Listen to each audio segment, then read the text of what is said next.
Comme chaque année, le mois d'octobre permet d'alerter, d'informer sur le cancer du sein et plus généralement sur la prévention des cancers féminins. Et on en parle avec deux hommes, figurez-vous. Stéphane Ragusa, bonjour, bienvenue. Vous êtes le président de PrediLife. Olivier Ouivet, bonjour et bienvenue.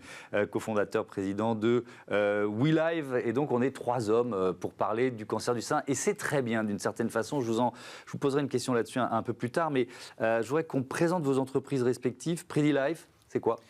Alors nous proposons des tests prédictifs permettant de connaître les principaux risques de maladies, notamment de cancer du sein, pour anticiper. En gros, ça consiste à évaluer le risque de cancer du sein de chaque femme, pour ensuite lui proposer de faire des mammographies, des échographies, voire des IRM, plus ou moins tôt, à partir de 40 ans ou 50 ans, c'est là peu de risques, et plus ou moins fréquemment.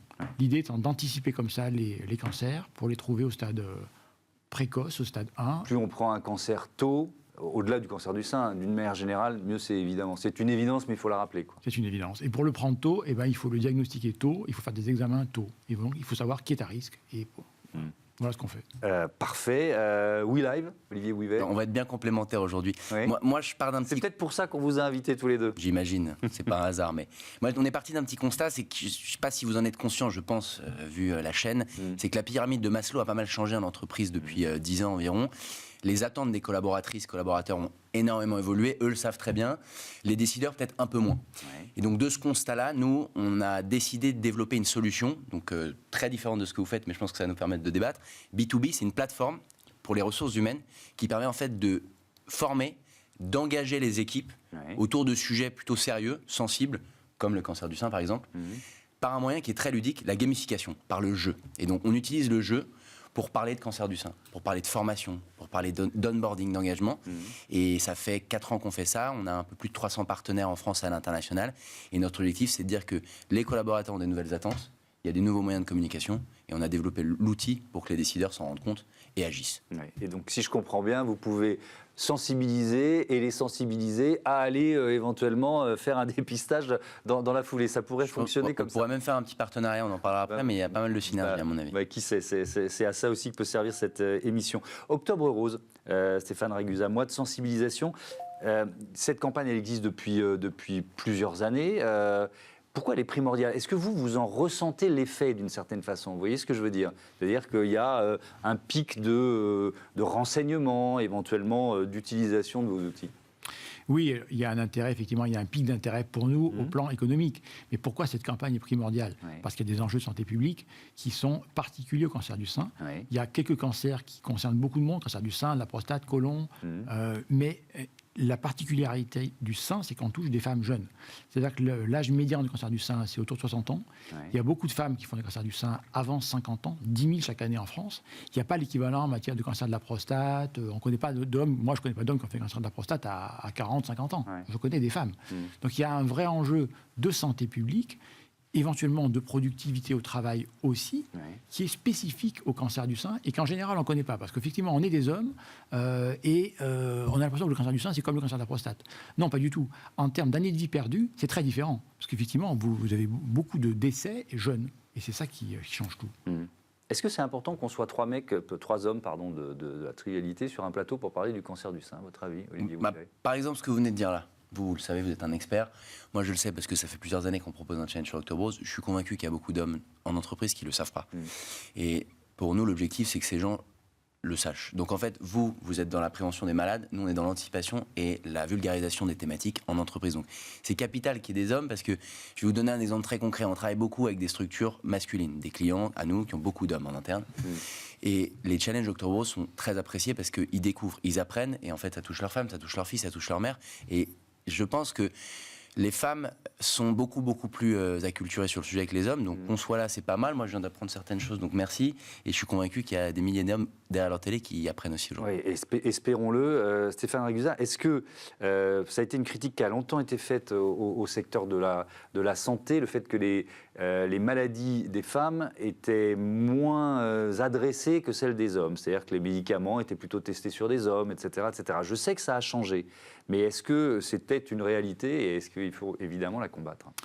Très franchement, aujourd'hui, c'est l'inverse. Il y a eu un retour de bâton, effectivement, et la prise en compte de toutes les minorités, les femmes étant considérées comme des minorités, quelque part. Ce n'est pas le cas, mais aujourd'hui, vraiment, vous avez un retour de balancier qui fait que, je dirais, moi, à contrario, c'est la majorité des hommes qui, aujourd'hui, est un petit peu ostracisée dans un paysage qui est extrêmement politiquement correct. Donc, les maladies des femmes, en tout cas le cancer du sein aujourd'hui, sont très connues. Vous parlez d'Octobre Rose, il n'y a pas on a vu effectivement Michel Barnier, etc., avec le ruban rose. Vous ne voyez pas l'équivalent en matière de cancer de la prostate, etc. Movember est en train de monter de plus en plus, même si ça reste minoritaire. Nous, on le constate, on a de plus en plus de personnes dans nos écosystèmes qui nous disent faire uniquement une action pour Octobre Rose, ça nous limite. Et de plus en plus de demandes vont autour d'une thématique, autour d'Octember. C'est-à-dire mixer les deux pour justement déverticaliser le sujet et parler des deux en même temps à une population mixte. Et ça, nous, on le constate de plus en plus. C'est minime par rapport à Octobre Rose, mais on espère que ça va tendre à évoluer parce que, effectivement, le cancer de la prostate, c'est aussi un sujet et on en parle beaucoup moins, j'ai l'impression. Qu'est-ce que vous faites concrètement dans votre entreprise, là, pendant le mois d'octobre ? Alors, en fait, le principe, c'est d'utiliser une plateforme. Donc, on a une application mobile en entreprise pour les collaborateurs, les collaboratrices, qui propose des compétitions pendant une semaine à un mois, avec des contenus pédagogiques sur des thématiques. Donc là, restons focalisés sur Octobre Rose. Ouais. On a des partenariats avec des associations comme Ruban Rose ou Cancer at Work, qui nous fournissent des contenus. Et derrière, les collaboratrices, les collaborateurs vont être challengés avec des quiz, des défis à faire ensemble au bureau, des marches, du tracking d'activité physique.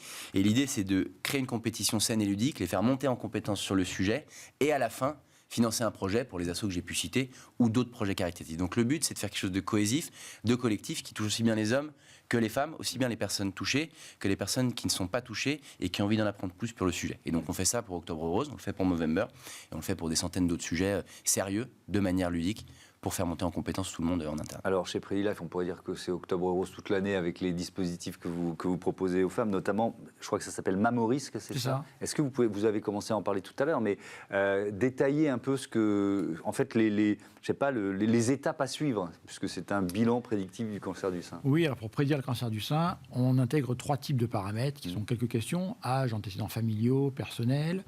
Une analyse de l'image, notamment la densité mammaire. Plus le sein est dense, blanc à la mammographie, plus il est à risque, en fait, puisque les cellules tumorales vont s'accrocher plus facilement. Et un test génétique salivaire. Donc on envoie un kit de prélèvement à la maison. Après une consultation avec un médecin en visio, on respecte évidemment la loi, donc il y a un consentement, c'est agréé RGPD, etc.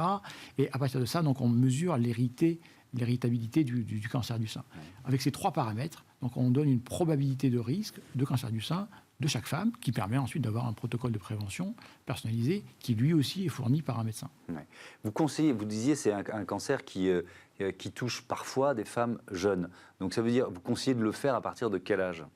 À partir de 40 ans. Voilà. Donc le dépistage aujourd'hui national en France commence à 50 ans. Ouais. Aux États-Unis, il faut savoir que c'est 40 ans. Donc il y a vraiment débat en matière de santé publique. Donc il faut sûrement commencer à 40 ans pour ceux qui sont à risque, 50 ans pour ceux qui ne le sont pas. Encore faut-il connaître le risque. Et est-ce qu'il est couvert à tout âge, le dépistage, en France ? Oui, tout à fait. Les mammographies sont remboursées à tout âge. Ouais. Alors, il y a la question du tabou dont je voudrais bien qu'on parle dans ce débat. 6 salariés malades sur 10 pensent que le cancer est un sujet tabou en entreprise. Je commence avec vous, Olivier Bouivet. Lutter contre ces tabous de la maladie, on pourrait élargir à la maladie d'ailleurs, mais parlons du cancer. C'est un défi pour toutes les entreprises ? Vous le ressentez comme ça ? Alors, toutes... Je ne sais pas, mais l'objectif, c'est en tout cas de les aider à... Nous, on ne peut pas les aider à lutter contre la maladie directement. Par contre, on peut aider à lutter contre l'insouciance, le manque de connaissance des collaborateurs et la gêne en entreprise. Parce qu'il y a beaucoup de sujets de mal-être, de malaise entre les gens malades et les gens pas malades. Donc, le jeu, ça peut permettre de lever ces malaises ou ces tabous ? Aujourd'hui... Quand je parlais de pyramide de Maslow, c'est pour faire réagir. Mais aujourd'hui, les gens en entreprise attendent d'autres choses. Pour être fidèle, il faut être heureux, il faut être bien. Et pour ça, il y a d'autres méthodes. Et le jeu, nous, on considère que c'est un moyen d'obtenir du ROI, du retour sur investissement. C'est-à-dire que je veux que mes équipes, chez un gros concessionnaire automobile très masculin, soient conscientes de ce qu'on vient de se dire là. Aujourd'hui, avoir une plateforme avec des contenus pédagogiques, un classement, une compétition, des défis à faire ensemble, ça les motive et les messages sont mieux retenus. C'est pour ça qu'on fait des choses courtes. Est-ce que toutes les entreprises le souhaitent ? Ce serait difficile à dire. Ce qui est sûr, c'est qu'il y a une grosse tendance à la hausse et pas uniquement dans les secteurs d'activité qu'on imaginerait. Donc évidemment, on est loin du 100%, mais nous, on considère que le jeu va amener cette augmentation d'acquisition. Je suis quand même, moi, surpris que le tabou reste aussi fort, alors qu'il y a quand même beaucoup de personnalités qui ont parlé, alors là on est sur le cancer du sein, mais d'une manière générale de leur cancer et parfois de leur cancer du sein. Est-ce que vous pensez que c'est encore un tabou? Est-ce que vous voyez quand même cette relation à cette maladie particulière qu'est le cancer évoluer? Moi, je dirais que c'est encore un tabou. C'est encore un tabou. Il y a relativement peu de personnalités, je trouve, qui ont des cancers, qui ont des maladies graves, qui en parlent parce qu'elles font des bilans de santé. Moi, le constat que je fais, c'est que vous voyez jamais un ministre, un PDG de grosse société déclarer comme ça, bon ben voilà, j'ai fait un cancer ou un infarctus, j'arrête de travailler. Non, c'est rarissime. Moi je pense à des personnalités médiatiques. Je pense à quelqu'un comme Jean-Pierre Pernaut qui en a parlé en disant je vais en parler justement pour qu'il y ait des dépistages, pour que les gens fassent attention et pour que ce soit plus un tabou. Mais c'est quand même relativement rare parce que ces gens sont très bien suivis. Quand vous faites des examens de santé réguliers, comme ça se passe dans les centres de haut de gamme de la région parisienne, vous n'êtes pas malade. Et donc finalement, il y a très peu de gens qui sont comme ça, foudroyés, en pleine action. Et je pense que c'est aussi une des raisons. Il y a une certaine inégalité sociale. Effectivement, les personnes favorisées sont plus suivies et sont moins malades. Ouais. Quel conseil, est-ce qu'il faut un référent en entreprise sur ces questions-là pour casser un peu les tabous? Qu'est-ce que vous en pensez? Non, je crois pas. Je crois que les chefs d'entreprise manquent d'abord de solutions. Ils se demandent s'ils sont légitimes à faire ça. Ouais. Nous, on a découvert... On considère que c'est de l'ordre de l'intimité et que donc l'entreprise n'a pas à s'en occuper. Quoi. Exactement. Nous, on a découvert avec surprise que 80% des salariés sont demandeurs de bilan de santé en entreprise. On a découvert ça. Et en termes de choix d'entreprise, de fidélisation, c'est au même niveau, voire un peu au-dessus, que les tickets restaurants. Très surprenant. Ouais. Les décideurs ne sont pas au courant de ça. Donc, la pénurie de médecins, le besoin de santé des salariés aujourd'hui est omniprésent, les arrêts de travail explosent, etc. La prise de conscience est assez récente. Donc je pense que ça va se déployer. Merci beaucoup. Merci à tous les deux et à bientôt sur Be Smart for Change. Allez sur le site d'Octobre Rose pour vous renseigner et lever ces tabous, notamment sur le cancer du sein. On passe tout de suite à notre rubrique Startup.